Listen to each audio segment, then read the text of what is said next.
I'm a happily married woman, and I tell women all the time not to get married. You know why? Because I was 24 when I got married. I was a baby. My frontal lobe was not fully developed. I didn't know anything. I got fucking lucky. Okay? I got lucky, and I've been transparent about that from the get-go. Because statistically speaking, we know how women end up in most cis-het relationships, okay? It ain't good for them. It's not good for them. I got lucky, okay? I got lucky. At 24, you think I knew what I was looking for in a good husband and a good life partner? And who would eventually be a good father to my children? No, I sure didn't. But I can look back 14 years ago as a woman, as a married mother who has a great marriage, who has an equitable partner. I can now tell women, hey, listen to the married woman. Listen to the happily married woman. If I'm happily married and I'm telling you, don't do it, it's not worth it, what do you think an unhappily married woman is going to tell you? See, the problem is with that is, who is your husband? And she has crazy eyes too. Then I'm trying to figure out, if you are happy and you happily married and you didn't know what you wanted at 24, what are you doing in the meantime? So if you're from 18, 19, 20, 21, 22, 23, 24, 27, at what age should you get married as a woman and go into a relationship? I had a debate with a woman, which was crazy now to think about it. Her thing was that a good woman is stupid. She told me that a good woman is stupid because she doesn't know what she likes. And she ends up being with somebody. I said, well, that's stupid. She said, no, it's not. I'm like, okay, fine. I want you to explain something to me. Let's say you go outside and you find what you like. Keep in mind, in this context of the conversation, we was talking about intercourse. That, you don't know if you like small, big, left, curve to the left, right, things of that nature. So I'm like, let's just say you go outside and you see guy number one, he don't have what you like. Guy number two, same thing, he don't got what you like. Guy number three has what you like. Guy number four has what you like and know how to use it the best. Now what? Now, after you found out what you want and what you like, what do you do now at that point? That is not up to you. That will be up to the guy. Because you can like him all you want. That doesn't mean he's going to want you and like you back. And y'all going to have a happily place together. So they forget every time when she says things like this, like you don't know what you want, you don't get into something. The guy still has to want you back.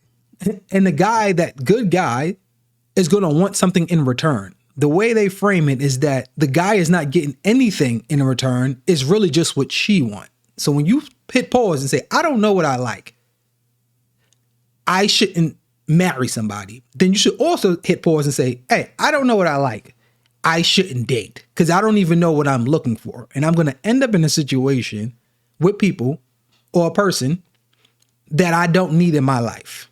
That's what she should have said. It's not that you should not get married. It's basically saying that you can find out what you like or what you need early on before you end up 40 years old and been through 100 dudes that were not good for you. It's not. For most women, it's not worth it. Because for most women, you will end up doing the majority of the domestic labor and the child care. You'll probably still end up working. And then you'll outgrow your husband. Her husband has a headache. I can tell right now.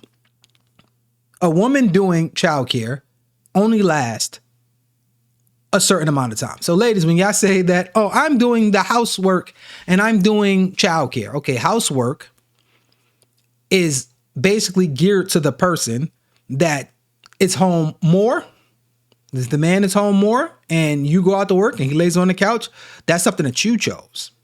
I can guarantee you most men will be happy to clean up after themselves unless they have a woman that they want to, let's say, provide for, or a woman that's going to allow him to just be a bum because you chose a bum. But most able-bodied adults can clean up after themselves. And if you choose a guy that does not clean up after himself, that's you, that's not men. So ladies, you have this idea in your head that whatever you pick is golden. And being that you picked it, It's the upper echelon of whatever is out there. So you'll automatically look and say, well, I picked this guy. So therefore, if he's not good, then all guys are not good because I picked the upper echelon guy and there's nothing above the guy that I picked because nothing is better than that because I picked them. That would be extremely narcissistic to think. The guy that you picked, if he doesn't clean up, that's just what it is, the guy that you picked. But we're talking about that when they say women doing the housework, a lot of that be women that stay home. So if you're staying home and you have to do the housework, or women that are annoying that do housework. And we all had parents before, where the parents would tell you, hey, you have to clean this, and you'll go and clean it. And they said it's not to their liking. So therefore now I have to clean it. I have to do everything. Or if you do try to do something, they're like, no, you're doing it wrong. Let me do it the way I want to do it. And to the point that you just say, let me back up, because that person is going to end up becoming annoying.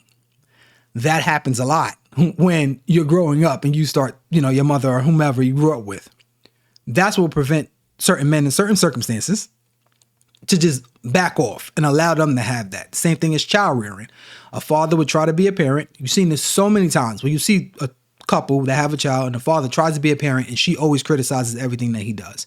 To the point that he's even nervous and he's trying to be a nice person to even do anything for the child. She wants to be able to point to whatever you should be doing for the child. That will be the problem right there, because she's pointing to whatever she wants you to do. And if you do not do things to her liking, then that's where the problem arises. Also, kids are only small kids for but so long. We have women that saying they're doing the child care. The school does the child care. All you women are not homeschooling. So if you're not homeschooling, there's not much child care to do after the child turns maybe 4. After they go to pre-K and in kindergarten, they're in school. Do you have to prepare them to school? They get to school maybe around 8 o'clock. They get out at around 3-ish. They go to sleep maybe around 7. That's 4 hours a day that you're like consistently with that child up. The rest of the time they're sleeping or they're in school. So you say you're doing most of the child care. That usually pertains to the guy that does most of the work, the outside work, finances. But it's not that you're just doing all of the housework and you're doing all of the child work because the child is in school. And if your house is clean, I don't know how much housework can you do, especially if you're a stay-at-home mom. How dirty can your house get if you're there every day, all day? So of course you're going to sweep some stuff up, but that's just your child. Whether the man was there or not, you would have to do that. Same way, vice versa. So they say, I have to do the child care.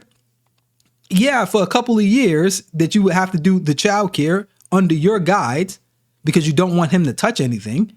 And he only can be a father the way you want him to be a father at the times you want him to do so. Because these women that are with good men that actually take care of their child, those men have no problem doing whatever they have to do with their kid. But it's not going to be to her liking. Men prefer peace. So therefore, he would allow you to do whatever you want to do so it can be peaceful and him not have to hear you complain about everything that he's doing.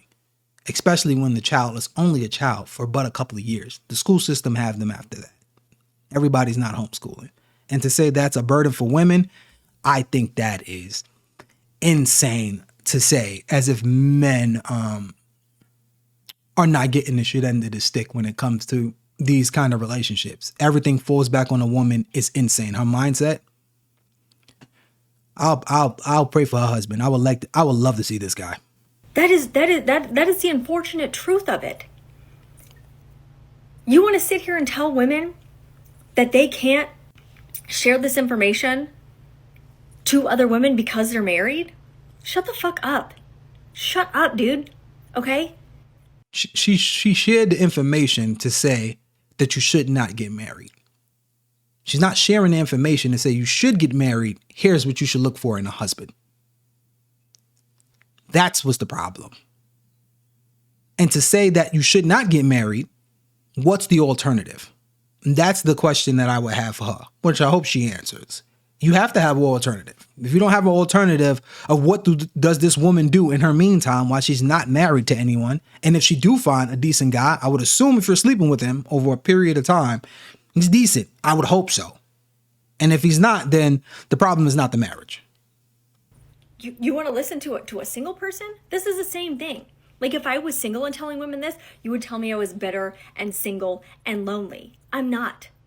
You are. I've been happily married for 12 years. Debatable. And I wouldn't recommend it. Because that's coming from a very, very privileged place. Because most women don't have what I have. Okay? So listen to the married women, the happily married women that are telling you, don't do it, babe. It ain't worth it. That doesn't even make sense. Her husband, let's speak to husband. I don't know what you're doing with this type of attitude. For somebody to say that they resent you passively. I passively resent this. It's just that my guy is decent and basically he does whatever it is to my liking.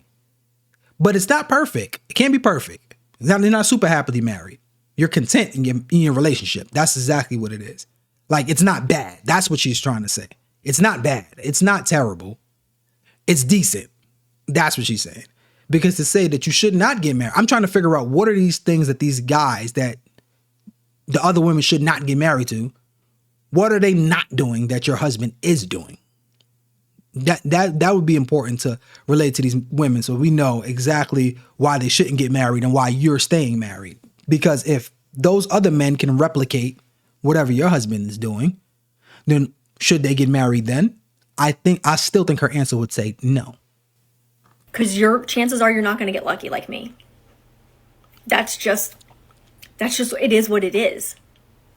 But don't sit here and say, we can't teach about patriarchal things if we're married. Don't. I would love to see who the husband is and what's his side of the story and what's the chores. I can guarantee that he does the majority of everything. I can guarantee him doing the majority is her saying that they're doing equal. So if he pays the majority of the bills and he works the long hours, let's just say, and she goes to work, but it ain't like what he gets and she's not paying a significant amount that he gets, but they still cook 50-50 and they still clean 50-50 and they still take care of the kids 50-50. Even if you did everything with a woman, this ladies, that's what you need to understand. Even if a man did everything with you 50-50, the relationship, it's still not 50-50 because you're still going to require him to be a man. The requirement of being a man is to make more decisions and be better than you. That's what you consider, well, most women consider a man. So he would have to, if it's dates, you're not paying for the dates. So even if we did everything 50-50, the whole relationship, when it comes to dating, I pay for the dates. So that money, it comes to me. I mean, it comes from me. Automatically would say right then and there that we're no longer 50-50, but let's just go on again. If we go on vacation, who's coming out of pocket for that? Who's going to have to provide, let's say, the drinks when we go out? Or when we go, who's coming out of their pocket more besides the bills? Let's just say if the bills is 50-50, the children, everything else is 50-50. When it comes to these little nuanced things, it's going to be the man. When it comes to making decisions, if you had to do everything 50-50, which doesn't exist because two people can't make, because if one go left and one go right, then what happens? Right? So somebody has to be the person that makes the decisions. So he would have to either be a man that makes the decisions on your behalf, that you can gaslight him and make him feel like he can't make his own decisions. So therefore he has to go on with whatever you want anyway, because he wants to make you happy. And you're going to be upset if he makes his own decision. And he'll say, all right, I'll just do what you want to do. Let's make that decision. It's really still your decisions. It's not 50-50 anymore. If he can't do exactly what he wanted. I would really love to see exactly what her husband got to say and how their dynamic of their relationship is. Since other people shouldn't do it, I need to figure out who is this holy guy that she has that's so special.